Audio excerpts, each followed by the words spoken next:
Keir Starmer has today suspended 4 MPs for an alleged persistent breach of party discipline. 3 of the 4, Brian Leishman, Neil Duncan-Jordan and Chris Hinchcliffe, were part of the new 2024 intake, while Rachel Maskell was elected under Ed Miliband. You may recall that in response to allegations that Labour was blocking left-wing candidates from standing, Starmer said the selection process was simply to ensure, quote, the highest quality candidates, unquote.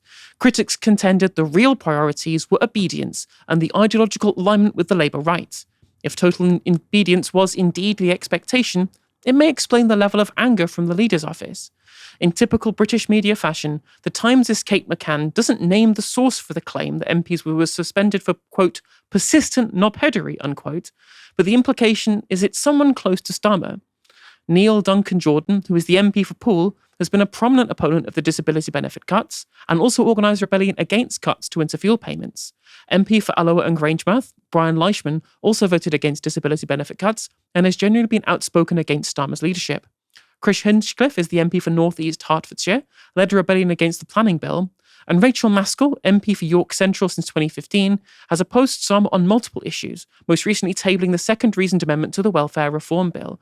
And now, there's 2 things here. When you look at, for example, the people that they're targeting here, so take Neil Duncan-Jordan, for example. Now, he is, of course, pretty left-wing in terms of the Labour Party MPs on the backbench, right? But he won Poole. Poole has never had any MP that's not a Tory ever.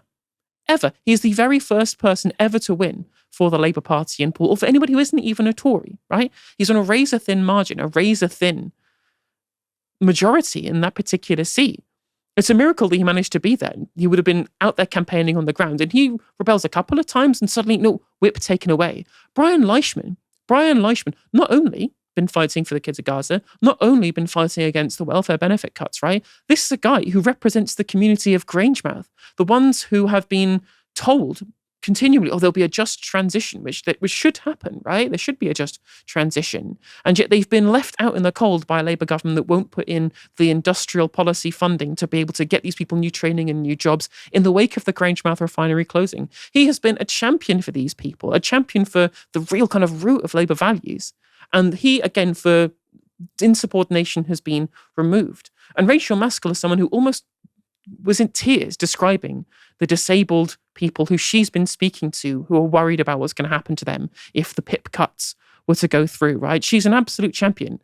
And it's ridiculous that this has been the whip taken away from her. And the timing is crazy too. But the main story for the last day or so has been this massive story, this massive scandal about the Afghan leak from the Conservative Party when they were in office, right? It was dominating the news headlines. So what if the Starmer administration, and what if the Starmer, sensible adults in the room team gone, I know, we will make sure that that's completely gone from the headlines, completely gone from the popular discourse. Let's discuss how much we really, really hate the disabled and their advocates on our backbenches. Advocates on the backbenches, rather, sorry. Genuinely crazy stuff here from people who apparently are the quote-unquote sensible centrists. Now, a senior government source told The Times that Maskell was organising an emergency debate on Gaza, quote, which the whips think that we'll lose. Of course, obviously we know Starmer and his allies will seek to portray this. In case you missed it earlier this month, this is how he's currently attempting to portray himself, as a hard bastard. To be honest, though, I think it comes across as the exact opposite. I think it only reinforces the idea that he's weak and not really in control, especially with the recent polling showing Labour on 15%, level with a hypothetical Corbyn-Sultana party that doesn't even exist yet. And what's important to point out as well, right, is that all of this, especially with the welfare policy, with the welfare bill to cut PIP from the disabled, they had 9 months with which to win over backbenchers, right? It's the leadership's fault that they didn't bother getting round a table with the backbenchers to ensure that it would go through. They waited until the 11th hour, the very last minute, to even speak to the people who they would need the votes of in Parliament. And then when it all goes wrong, when their failure of leadership, when they're too busy, when Keir Starmer is too busy swanning off around the world, acting Billy Big Bollocks with all the international trips he's going on, all the leaders that he's speaking to, he can't speak to his own MPs to get consent from them for the bills that he's trying to pass, which again was not in the manifesto. The manifesto commitment was to have the disabled at the heart of everything that they do, to listen to their voices, to uplift their voices. And what is it about this government where they just break every single promise. The manifesto just essentially made out of toilet paper at this point, when so little of it becomes policy, right? And I've even seen incredibly pro-Labour people calling this the outrage, that they're expecting backbenchers, essentially, to undermine the manifesto that they were elected on. It's one thing to rebel on something that was a manifesto commitment that at least some people would have voted for you for because you had the rose next to your name, because you're a Labour Party representative, right? But no one is voting Labour on the expectation they're going to break manifesto commitments.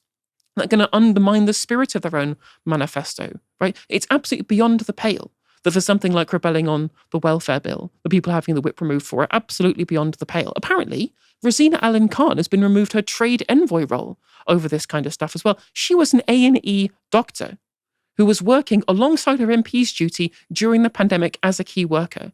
But because she's been rebellious, potentially, apparently, somebody who had to leave her position on the shadow cabinet before the election because she disagreed with Wes Streeting's policy on the NHS, no, she gets the warnings and the shot across the bows as well. And quite frankly, these people are too good. These people are too good for the Labour Party. I actually think it is an important point that these people have the whip removed, because it shows that these people are too good for the Labour Party and they should be elsewhere.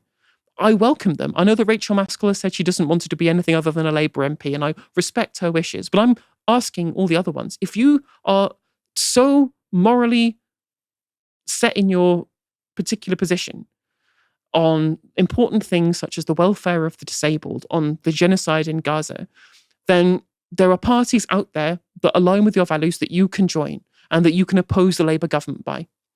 That is my honest opinion on this. I really want these guys to join other parties because, again, the Labour Party, this Labour government under Keir Starmer, it does not deserve people like Rachel Maskell and Neil Duncan Jordan and Brian Leishman. It absolutely doesn't.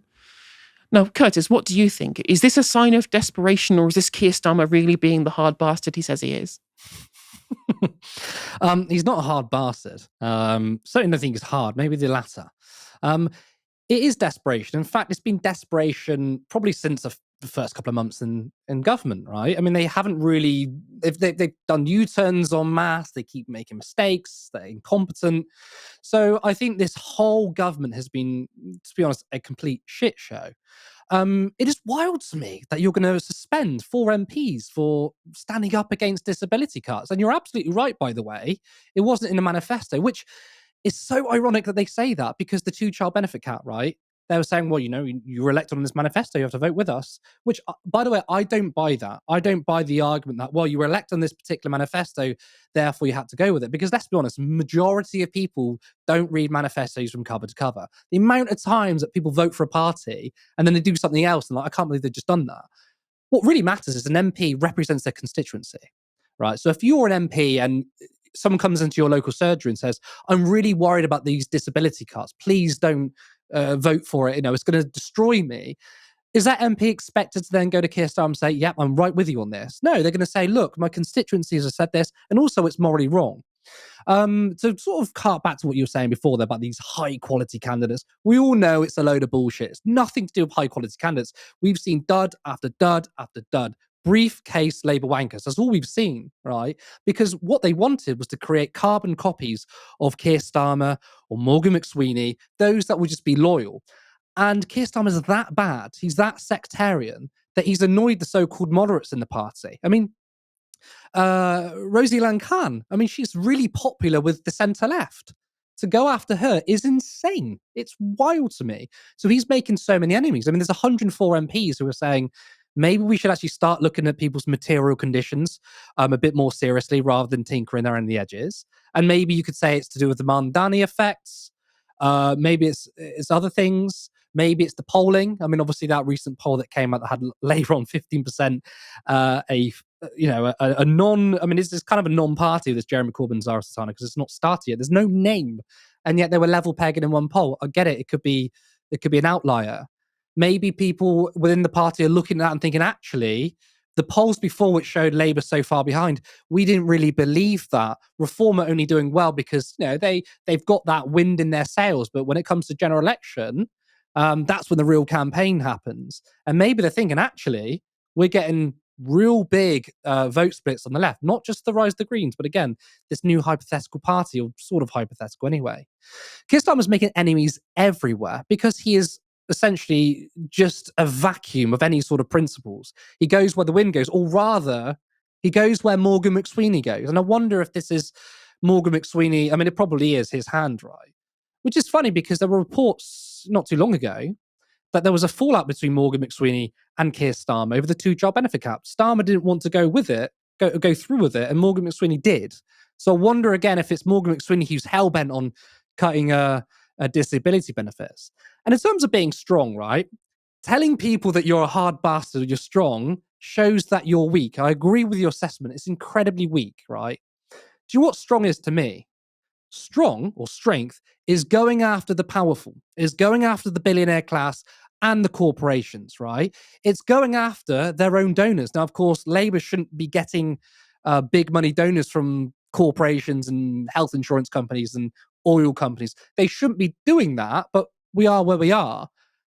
I'd say what strength would be, thank you for giving us money. We're now going to raise your taxes. Oh, but no, they always go after the most vulnerable. They always want to cut benefits, and especially on disabled people. And they always dress it up. And this is not just Labour, this is every politician. They dress it up as, we're making the tough decisions. It's not a tough decision. It's an easy decision. If it was such a hard decision, then why do successive governments keep on doing it? Going after unemployed people, working class people, and people on disability benefits. If it was such a hard decision, a real hard decision is to go after the powerful, right? The wealthiest in society and say, do you know what? We are going to take more money off you by taxing you, and we're going to redistribute it, right? And it's going to piss off the media pundit class because they're all funded by these billionaires. It's going to piss off all the think tanks. It's going to piss off most of Parliament. But I tell you what, if Keir Starmer was actually strong, he'd go after those people. But no, he doesn't. He goes after the most vulnerable because he is a weak, pathetic man with zero principles. Percent right. You're 100% right. He's weak, he's tiny, he's insignificant, and that makes him act like he is absolutely the as I said, Billy Big Bollocks before, right? It makes him act way above his station, right? I've got a couple of quotes here. So first of all, this is what the Labour manifesto said about the disabled, and I quote, "Labour is committed to championing the rights of disabled people and to the principle of working with them so that their views and voices will be at the heart of all we do." And yet, someone who actually has the interest of the disabled at the heart of all they do, right? Someone who a Labour source described as like removing the whip from Mother Teresa, and described, and I quote, that the Labour right are crackers for wanting to remove the whip from Rachel Maskell with regards to this, right? Like someone who actually has the interest of these people at heart. What the manifesto said, removing from whip the whip, is absolutely crazy. It's crackers. It absolutely is crackers. It's absolutely the correct description. It's absolutely the correct description. And as I said, it just shows you just how weak that this government is. Because Blair never had to do this. Blair didn't mind when people were rebelling, had a giant majority. That's what they were deliberately trying to triangulate votes for. Maximize the size of the majority, ensure that rebellions are essentially impossible. And their policy was so awful. It was so depraved, right? It was so completely morally bereft that even with a giant majority, there were still enough people who had a moral compass to rebel against it. And what's the punishment for them? We are going to remove the whip from you. It's, again, Blair never had to do this. Starmer has to do this, not only because he's weak, not only because he's insignificant, not only because he's scared of his backbenchers, right? But also because he's a bad leader. He's a bad leader. He blames his subordinates, right? He blames his subordinates, and he lashes out at people when he doesn't get his way. That is not leadership. This guy, who people like Tom Baldwin, his biographer, consistently tried to tell us, oh, he's a decent man. Lewis Goodall always said he wants to be a decent, normal guy in his Substack article. Keir Starmer's a monster. He's a monster, an authoritarian. He's a control freak. And quite frankly, he demeans the office that he holds. He demeans the role of leader of a Labour Party, which should be a collective movement of the workers of this country, a mass movement, and it's turned into the Starmer project, right? It's turned into Keir Starmer's own vanity project. And if he doesn't get his way, if other people make him look silly, he lashes out. It's weak. You're absolutely right, it's weak and pathetic.